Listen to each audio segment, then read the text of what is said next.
ओमज्ञानतिमिरान्धस्य ज्ञानाञ्जनशलाकया चक्षुरुन्मीलितं येन तस्मै श्रीगुरवे नमः। नम ॐ विष्णुपादाय कृष्णप्रेष्ठाय भूतले श्रीमते भक्तिविकासस्वामिनिधि नामिने। नम ॐ विष्णुपादाय कृष्णप्रेष्ठाय भूतले श्रीमते भक्तिवेदान्तस्वामिनिधि नामिने। नमस्ते सारस्वते देवे गौरवाणी प्रचारिणे निर्विशेषशून्यवादी पाश्चात्यदेशतारिणे। जय श्री कृष्ण चैतन्य प्रभु नित्यानंद श्री अद्वैत गदाधर श्रीवासादि गौरभक्तवृंद। हरे कृष्ण कृष्ण कृष्ण हरे हरे, हरे राम राम राम हरे हरे।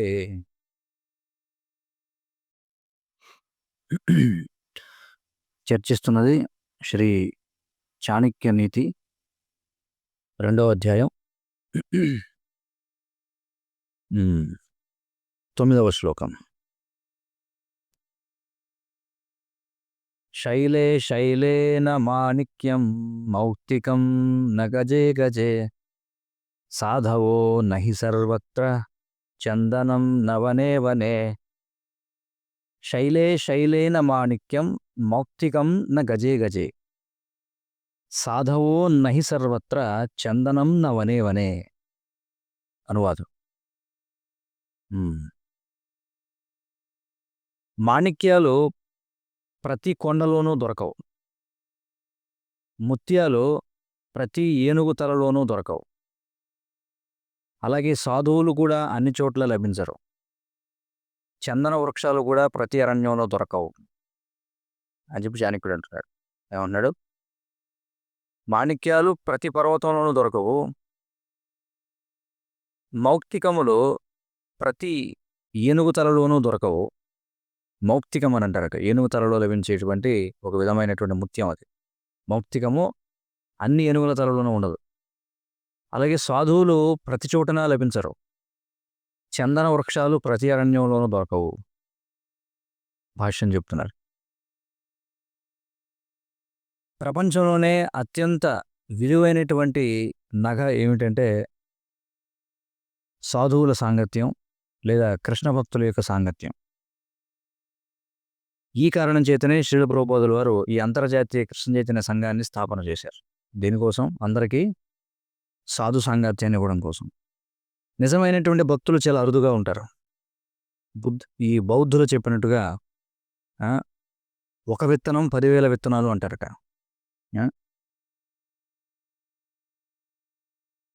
ఒక శుద్ధ భక్తుని యొక్క నిష్కలంకమైనటువంటి వ్యక్తిత్వం నుండి మొత్తం ఒక ధార్మిక ఉద్యమమే వికసించింది అని చెప్పంటారు. అంటే ఎవరు ఆ శుద్ధ భక్తుడు? శ్రీల ప్రభుపాదుల వారు. ఆయన యొక్క నిష్కలంకమైనటువంటి వ్యక్తిత్వం నుండి ఒక సమస్త ధార్మిక ఉద్యమమే వికసించింది. కాబట్టి అన్నిటికంటే విలువైనటువంటి మాణిక్యం ఏది? సాధు సాంగత్యం అని చెప్తున్నారు. 10వ శ్లోకం. పుత్రాశ్చ వివిధైః శీలైర్ నియోజ్యాః సతతం బుధైః నీతిజ్ఞాః శీలసంపన్నా భవంతి కులపూజితాః. పుత్రాశ్చ వివిధైః శీలైర్ నియోజ్యాః సతతం బుధైః నియోజ్యాః సతతం బుధైః నీతిజ్ఞాః శీలసంపన్నా భవంతి కులపూజితాః అన్నారు. మేధావులైనటువంటి వాళ్ళు తమ పుత్రులను సకల సత్ప్రవర్తనలోనూ విద్యావంతులను చేస్తారట. ఏమన్నారు? మేధావులైనటువంటి వ్యక్తులు తమ పుత్రులను సకల సత్ప్రవర్తనలోనూ విద్యావంతులను చేస్తారు. మరి సత్ప్రవర్తన కలిగినటువంటి పుత్రులు ఎవరైతే నీతి శాస్త్రాన్ని తెలుసుకుంటారో వారు తమ కుటుంబాల్లో పూజించబడతారు అని చెప్పుకుంటున్నారు. అంటే నీతి శాస్త్రాన్ని తెలుసుకునేటువంటి సత్ప్రవర్తన కలిగిన పుత్రులు తమ కుటుంబాల్లో పూజింపబడతారు అంటున్నారు. భాష్యం.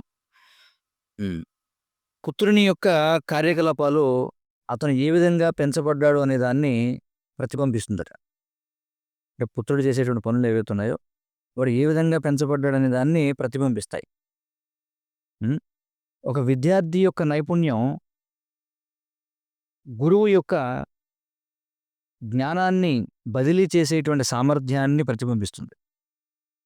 విద్యార్థి యొక్క నైపుణ్యం జ్ఞానాన్ని అందించడంలో గురువు యొక్క నైపుణ్యం ఏదైతే ఉందో దాన్ని ప్రతిబింబిస్తుంది. ఒక శిష్యుని యొక్క వ్యక్తిత్వం ఒక శిష్యుని యొక్క వ్యక్తిత్వం ద్వారా సమాజం అతని గురువుని నిర్ణయిస్తుంది. శిష్యుని యొక్క వ్యక్తిత్వం ద్వారా సమాజం ఆ గురువు ఎలాంటి వాడనే దాన్ని అంచనా వేస్తుందట. అందుచేత భక్తులు ఎల్లప్పుడూ కూడా జనులు ఎప్పుడూ కూడా మనల్ని విశ్లేషణాత్మకంగా పరిశీలన చేస్తున్నారనే దాన్ని మనం గుర్తుంచుకోవాలట. అందుచేత మనం తప్పనిసరిగా మనసులో పెట్టుకోవాలి. ఏమిటంటే మనం చెప్పే మాట కంటే మనం నెలకొల్పేటువంటి ఉదాహరణ గొప్పది అని. అంటే మనం ఏదో ఇక్కడ కూర్చొని మాట్లాడేటువంటి మాట కంటే మనం చూపేటువంటి మన వ్యవహారంతో మనం చూపించేటువంటి ఉదాహరణ ఏదైతే ఉందో అది ఇంకా గట్టిగా వినిపిస్తుంది జనానికి అని చెప్పుకుంటున్నారు. మన మాట కంటే కూడా మన ప్రవర్తన ఎక్కువ గట్టిగా వినిపిస్తుందట జనానికి. ఆ? కాబట్టి భక్తులైనటువంటి వాళ్ళు నిరంతరం ఎప్పుడు కూడా స్మరణలో ఉంచుకోవాలి. ఏమిటంటే జనులు ఎప్పుడు కూడా మనల్ని చూస్తూ ఉంటారు అని చెప్పి. ఆ? ఎన్నో విధాలుగా ఆధ్యాత్మిక గురువు యొక్క వైభవం ఏదైతే ఉంటుందో, అంటే ఆధ్యాత్మిక గురువు యొక్క వారసత్వం ఏదైతే ఉంటుందో అది ఆ, శ్రీల ప్రభుపాదుల వారు వంటి బాధ్యతాయుతమైనటువంటి శిష్యుల వ్యక్తిత్వంపై ఆధారపడి ఉంటుందట. ఆధ్యాత్మిక గురువు యొక్క వైభవం. ఆ? ఎలాగంటే శ్రీల ప్రభుపాదుల వారు ఆ, తన గురు మహారాజ్ అయినటువంటి ఆ, ఎవరైతే భక్తి సిద్ధాంత సరస్వతి ఠాకూర్ల వారు ఎవరైతే ఉన్నారో వారి యొక్క ఆ, శిష్యునిగా ఆయన ఏం చేశారు, తర్వాత ఆచార్యునిగా పేరుగాంచారు. కాబట్టి ఆ విధంగా ఆయన గౌడీయ మఠాన్ని గౌడీయ మఠం యొక్క కీర్తిని వర్ధిల్ల చేశారని చెప్పన్నారు. అర్థమైంది కదా. కాబట్టి శ్రీల ప్రభుపాదుల వారు తదనంతర ఆచార్యునిగా ఉన్నారనమాట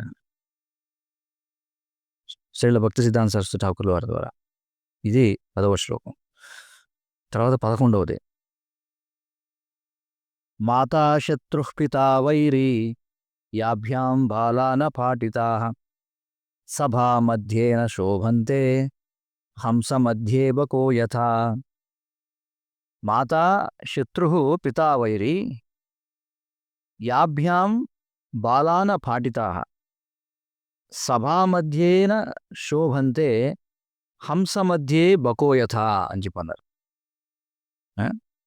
ఏమంటున్నారు ఇక్కడ?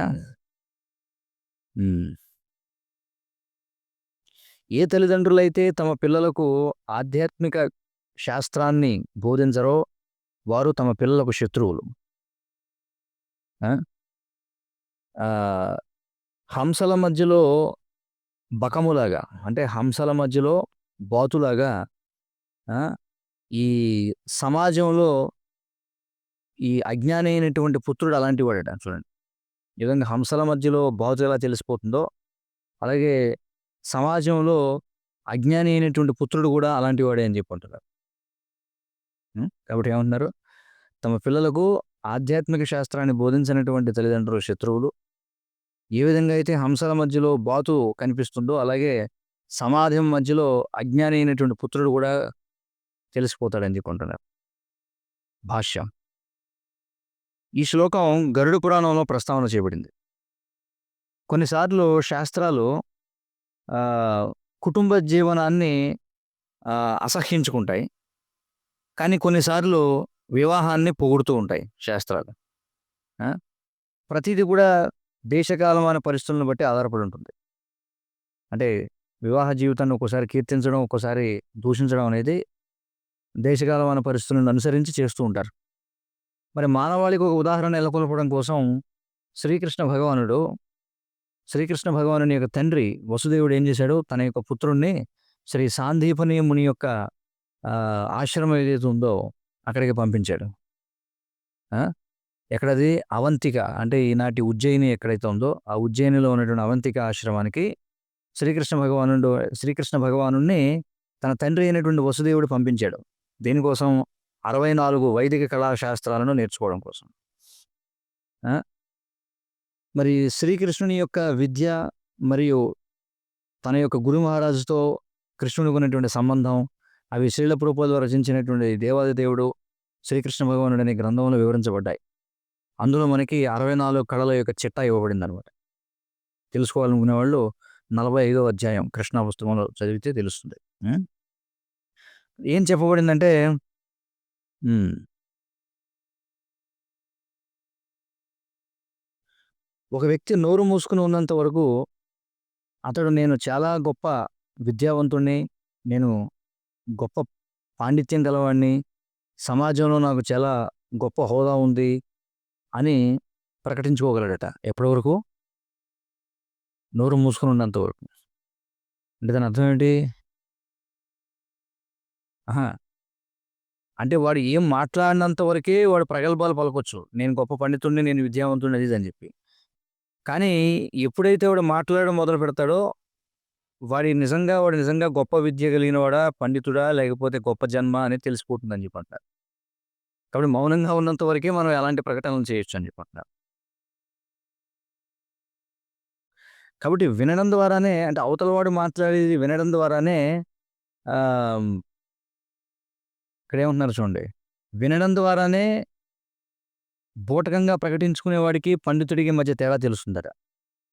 మేధావులు ఒక వ్యక్తి నిజంగా వాడు పండితుడా? లేకపోతే ఊరికే పండితుడిలాగా నటిస్తున్నాడనేది ఎలా తెలుసుకుంటారట అంటే, వాడు మాట్లాడే మాటని బట్టి. అందుకే ఇక్కడేమంటున్నారంటే, మౌనంగా ఉన్నంత వరకే నువ్వెవడవో తెలీదు. మాట్లాడడం మొదలుపెడితే మేధావులైన వాళ్ళు పసిగట్టేస్తారు. నువ్వు పండితుడివా? లేకపోతే నువ్వు ఊరికే నటుడివా అని చెప్పి. ఆ! మరి ఈ శ్లోకంలో మనం చూస్తే బకము అంటే ఏంటి? బాతు. అలాగే హంస. ఈ రెండిటిని మనం చూడొచ్చు. ఆ! అంటే ఎలా తెలుసుకోవచ్చంటే ఒక్కోసారి బాతులు కూడా ఖజానా బాతులుంటాయి. అవి కూడా హంసల్లాగా ఉంటాయి. కానీ అది బాతా, హంస అని ఎప్పుడు తెలుస్తుందట అంటే అది నోరు తెరిచి అరిచినప్పుడే తెలుస్తుందంట.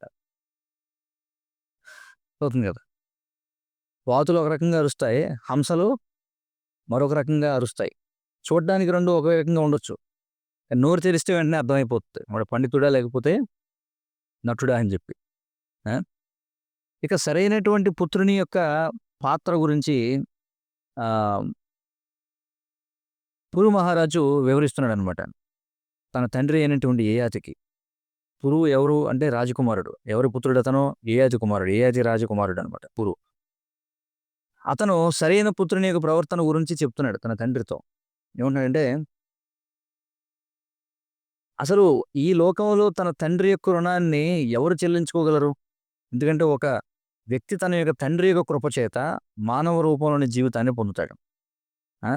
అదేం చేస్తుందంటే ఎందుకంటే ఈ మానవ రూపంలోని జీవితం ద్వారానే మనం భగవంతుడితో సాంగత్యం చేయగలం. కాబట్టి ఈ విధమైన మానవ రూపంలోనే జన్మనిచ్చినటువంటి తండ్రి యొక్క రుణాన్ని ఎవరు చెల్లించుకోగలరు అని అంటున్నాడు. ఆ! కాబట్టి ఏ పుత్రుడైతే తన తండ్రి చెప్పకనే అతడు ఏం కోరుకుంటున్నాడో తెలుసుకొని ఆ విధంగా వ్యవహరిస్తాడో, అతడు మొదటి శ్రేణి పుత్రుడిగా చెప్పబడ్డాడు. ఏ పుత్రుడైతే తండ్రి ఆజ్ఞను స్వీకరించిన తర్వాత వ్యవహరిస్తాడో వాడు రెండవ శ్రేణి వాడిగా చెప్పబడ్డాడు. ఏ పుత్రుడైతే తండ్రి యొక్క ఆజ్ఞను పట్టించుకోడో వాడు మూడవ తరగతి వాడిగా చెప్పబడ్డాడు. ఆ! కానీ ఏ పుత్రుడైతే తండ్రి యొక్క ఆజ్ఞను తిరస్కరిస్తాడో వాడు తండ్రి యొక్క మలంగా పోల్చబడ్డాడు. చూడండి. ఆ! శ్రీమద్ భాగవతం 9, 18, 43, 44 చెప్పబడింది. ఆ! చూడండి ఏమంటున్నారు ఇక్కడ. ఆహ్, అంటే తండ్రి ఏం కోరుకుంటున్నాడో ముందుగానే తెలుసుకొని వ్యవహరించేవాడు మొదటి శ్రేణివాడు. ఆజ్ఞను పొందిన తర్వాత వ్యవహరించేవాడు రెండో శ్రేణివాడు. ఆ! తండ్రి ఆజ్ఞాపించినా సరే దాన్ని పట్టించుకునేవాడు మూడో తరగతి వాడు.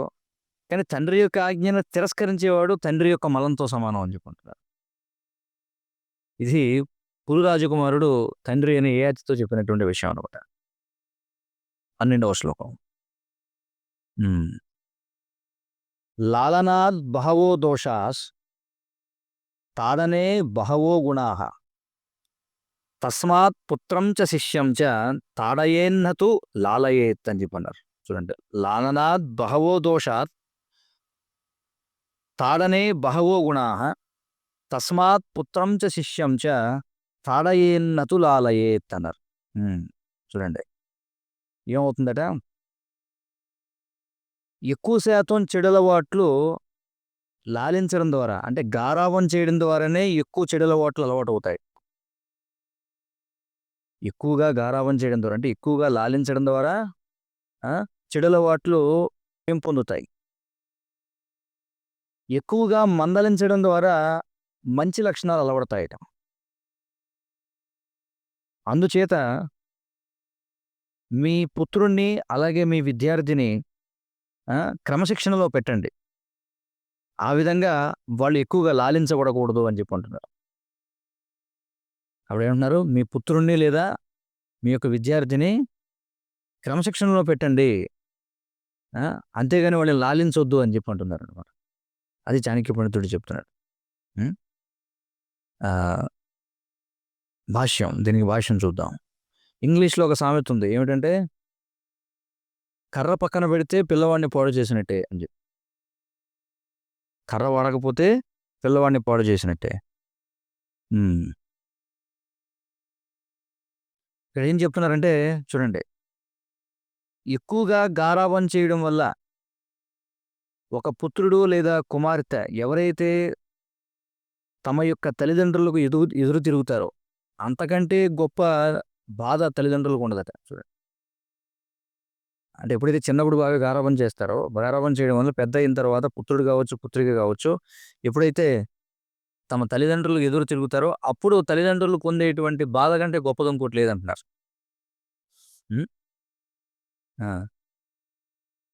మరి ఒక్కోసారి ఏమనిపిస్తుంటుందంటే, కొంతమంది పుత్రులు తమ యొక్క కుటుంబాలకు చేదు తినిపించడానికే పుడతారన్నట్టుగా ఉంటారట. మరి ఎన్నో కుటుంబాలు తమ యొక్క పిల్లలు నియంత్రణలో లేకపోవడం వల్ల చీలిపోతూ ఉంటాయి. ఎందుకంటే పిల్లలు సక్రమంగా ఉండడం పోవడం వల్ల. అందుకే బృహస్పతి ఉపదేశిస్తున్నాడు, ఏమంటున్నాడంటే, పుత్రుణ్ణి మొదటి 5 సంవత్సరాల పాటు లాలించాలి, గారాబం చేయాలి. 16 సంవత్సరాల వయసు వచ్చే వరకు క్రమశిక్షణలో పెట్టాలి, అంటే దండించాలి అవసరమైతే. ఆ తర్వాత వాడిని స్నేహితుడిలాగా చూడవచ్చు అని చెప్పి అంటున్నాడు. గరుడ పురాణం చెబుతుందన్నమాట. మొదటి 5 సంవత్సరాలు లాలించాలట, 16 సంవత్సరాల వయసు వరకు దండించాలట, అంటే క్రమశిక్షణలో పెట్టాలి. తర్వాత వాడిని స్నేహితుడిగా చూడవచ్చు అని చెప్పి అంటున్నాడు. శ్రీల ప్రభుపాదుల వారు 1972వ సంవత్సరం ఏప్రిల్ 22వ తేదీన జపాన్లో శ్రీమద్ భాగవతం 294పై ఇచ్చిన ప్రవచనంలో ఈ విషయం గురించి మాట్లాడారు. ఏమన్నారంటే, అందుచేత మొదటి దండనగా కృష్ణుడు ఆధ్యాత్మిక గురువుగా స్వీకరించబడ్డాడు. చూడండి, ఆధ్యాత్మిక గురువుకి దండించేటువంటి హక్కు ఉంది. తండ్రి ఆధ్యాత్మిక గురువు వారికి చెప్పబడింది దండించాలని చెప్పి. పుత్రంచ శిష్యంచ తాడయేన్ నతు లాలయేత్ అన్నారు. కనుక తండ్రి లేదా బోధకుడు వారికి ఏమని చెప్పబడిందంటే చాణక్య పండితుడి చేత, మీరు ఎల్లప్పుడూ కూడా మీ పుత్రుణ్ణి శిష్యుణ్ణి మందలించాలి అని చెప్పారు. మందలించండి అని చెప్పబడింది. తాడయేత్ అంటే కేవలం దండించండి, ఎల్లప్పుడూ కూడా వారి యొక్క తప్పులను ఎత్తి చూపించండి.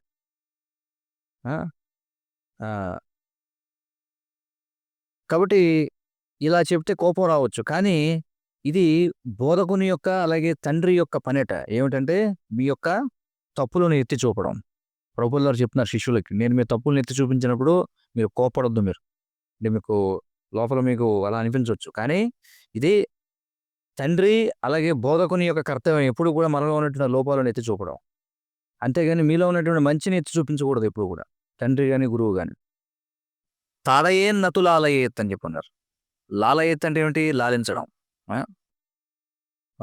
ఓ నా బాబు, ఓ నా చిట్టి, ఓ నా చిన్ని, నువ్వు బాగున్నావు అని చెప్పి అంటే దాన్ని లాలించడం అంటారు. కొన్నిసార్లు మనం లాలిస్తూ ఉంటాం, కానీ బోధకుని యొక్క తండ్రి యొక్క పని ఏమిటంటే దండించడం అని చెప్పి అంటున్నారు. ఎప్పుడు కూడా మీ శిష్యుని యొక్క పనిని కానీ మీ పుత్రుని యొక్క పనిని కానీ గుర్తించొద్దు, కీర్తించొద్దు అని చెప్తున్నారు. అలా చేస్తే వాళ్ళు పాడైపోతారు. అది చాణక్య ముని చెప్పేటువంటి ఉపదేశం అని ప్రభుపాదుల వారు చెప్తున్నారు. ఇంకా కొనసాగిస్తున్నారు. లాలనే బహవో దోషాః, మీరు కేవలం లాలించారనుకోండి, అప్పుడు ఎన్నో లోపాలు బయలుదేరతాయి. దోషాహ అంటే ఏమిటి? దోషాలు.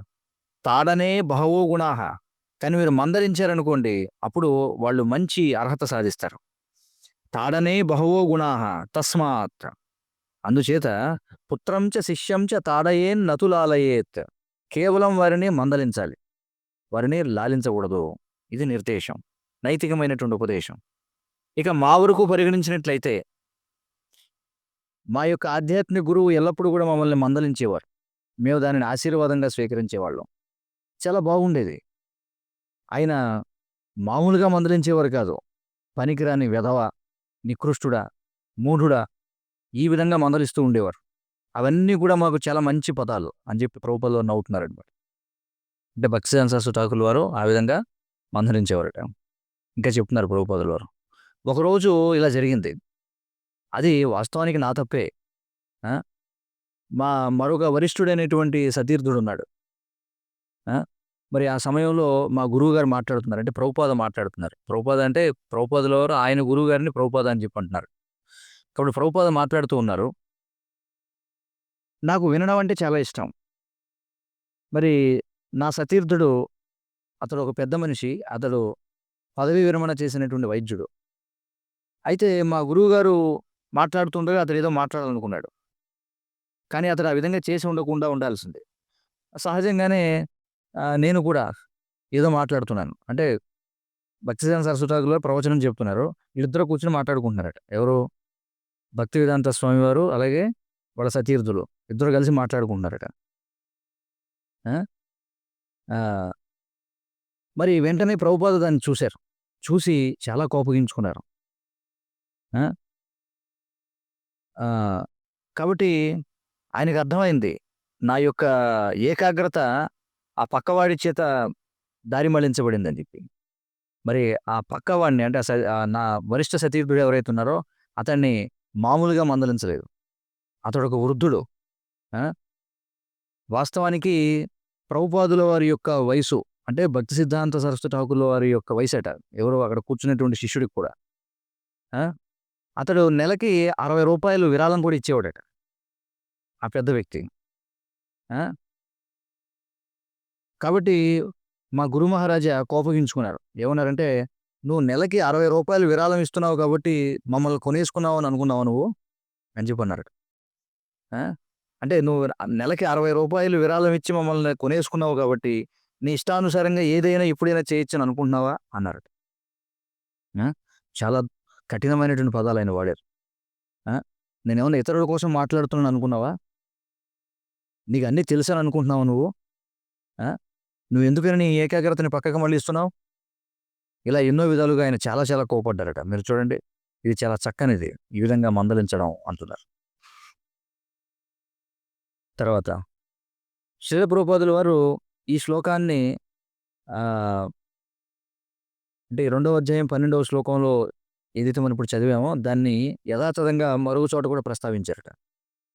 ఆయన ఈ పుత్రులు మరియు శిష్యులు అనే అంశంపై ఈశోపనిషత్తుపై ఇచ్చినటువంటి ఒక ప్రవచనంలో 1971 జూలై 8 లాస్ ఏంజెలిస్‌లో ఇచ్చిన ప్రవచనంలో ఈ విధంగా చెప్పారు. ఏమని? పూర్వం ఆధ్యాత్మిక గురువు, తర్వాత శిష్య పరంపర 2 రకాలుగా ఉండేవి. 2 విధానాలు. ఒకటి అంటే ఈ గురు శిష్య పరంపర అనేది 2 విధాలుగా ఉండేదట పూర్వం. ఒకటి శౌక్ర పరంపర, రెండోది శౌత్ర పరంపర. శౌక్ర పరంపర అంటే తండ్రి నుంచి కొడుకు, కొడుకు నుంచి వాడి కొడుకు అలా వెళ్ళేదాన్ని శౌక్ర పరంపర అంటారు. అంటే శుక్రం అంటే వీర్యం ద్వారా వెళ్ళేటువంటి దాన్ని. ఆ! ఎలాగంటే పుత్రుడు వీర్యం ద్వారా పుడతాడు. కానీ శిష్యుడు వైదిక జ్ఞానం ద్వారా పుడతాడు. ఆ! ఒకటేమో కుటుంబ వారీగా ఉండేటువంటి దాన్నే శౌక్ర పరంపర అంటారు. శుక్రము అంటే వీర్యము. అది శుక్రము నుండి వస్తుంది. ఇక మరొకటి శౌత్రము. శౌత్రం అంటే శ్రోత్రియం వినడం ద్వారా వస్తుంది. కనుక ఆధ్యాత్మిక గురువు అంటే భారతదేశంలో ఇప్పటికీ కూడా గోత్రాలనేవి ఉన్నాయి. గోత్రము అంటే పలానా గొప్ప ఋషి నుండి వస్తుంది అని. ఎలాగంటే మా కుటుంబం గౌతమ గోత్రం నుండి వస్తుంది. ప్రభుపాదుల వారు చెప్తున్నారు. గౌతమ ఋషి ఆయన నుండి కుటుంబ వారి గోత్రం వస్తుంది. అలాగే శిష్య పరంపర కూడా గోత్రమే అని చెప్పంటున్నారు. శిష్య పరంపర కూడా గోత్రమే. కనుక పుత్రునికి, శిష్యునికి మధ్య భేదం లేదు. పుత్రుడంటే కొడుకు. శిష్యుడంటే శిష్యుడు. చాణక్య పండితుడు చెప్తున్నాడు. పుత్రాంశ్చ శిష్యాంశ్చ, వారిని సమానంగా వారితో వ్యవహరించాలట. ఆ! వారిద్దరూ కూడా ఆహ్, ఒక వ్యక్తి నుండి వంశపారంపర్యంగా అందుకోవడానికి సమాన హక్కు కలిగిన వారట. అది పుత్రుడు కావచ్చు, శిష్యుడు కావచ్చు. కనుక బ్రహ్మదేవుడు కొంతమందికి జ్ఞానాన్నిచ్చాడు. అంటే వాస్తవంగా అందరూ కూడా ఆయన పుత్రులే. ఎందుకంటే ఆయనే మొట్టమొదటి జీవి కాబట్టి. ఆ తరువాత శిష్యులకు కూడా చెప్పాడాయన. అంటే పుత్రుని యొక్క పుత్రుడు బ్రహ్మదేవుడికి శిష్యుడయ్యాడు. కనుక ఈ విధంగా బ్రహ్మదేవుడు వైదిక జ్ఞానాన్ని పంచాడు అని చెప్పి అంటున్నారు. ఆ! మరి ఈ విషయంపై ఇంకా మీరు తెలుసుకోవాలంటే చాణక్య నీతి 3:18 చూడండి అని చెప్పి అంటారు. సమావేశం ఉంది కదా! హరే కృష్ణ కృష్ణ కృష్ణ హరే హరే. హరే రామ రామ రామ హరే హరే. శ్రీ చాణక్య నీతికి జై. శ్రీల ప్రభుపాద की जय. संसार दावानल नीरलोका प्राणाय कारुण्य घना घनात्यम् सकलन गुणार्णवस्य वन्दे गुरश्री चरणारविन्दम्